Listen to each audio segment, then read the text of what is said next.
Everybody across the sector acknowledges that adult social care is underfunded, but that acceptance doesn't translate, or hasn't translated, into more resource. We had an increase in budget last year, about £170 million.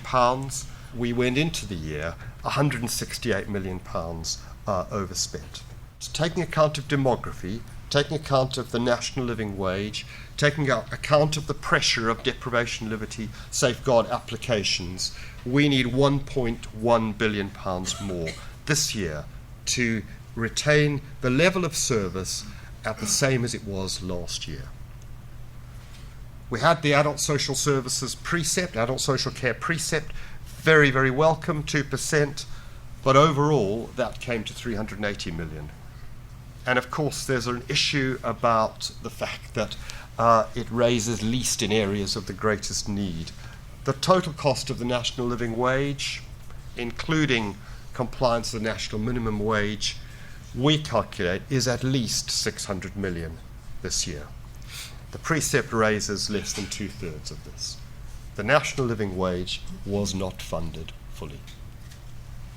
Our savings for this year for adult social care are 941 million, 8% of the net adult social care budget, and 29% of total council savings. Our confidence as directors in making these savings is falling.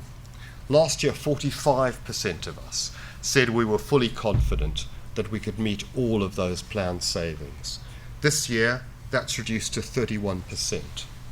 And of course, as you go forward, it reduces to 6% for next year. We've been making reductions for 6 years. So any savings that were easy to make, we're long since made. In addition, of course, we've seen the huge and welcome impact of the Care Act. But we've also seen the application for deprivation of liberty safeguards rise more than tenfold.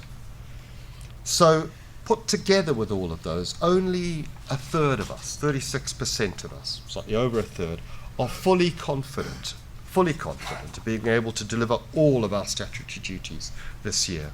And again, if you move that forward, that reduces to just 8%. Adult Social Services has led the way in the last 6 years in transforming council services, in making very, very significant changes. And we've done that, keeping user satisfaction remains constant. So, in some senses, we may have made this look easy. It is far from easy, and I think it would be dishonest of us at this stage to pretend that what we're doing now really won't have an impact on individuals. 39% of this year's savings will come directly from cutting services or reducing personal budgets of people who receive care and support. Given that we've taken £5 billion out over the last 6 years, of course we've tried to protect direct services to people. And then you reach a point where, frankly, there's nowhere else to go. 82% of us increased fees to providers this year, and nearly a quarter of us by more than 5%. But 80% of us report the providers in our areas are facing financial difficulties now.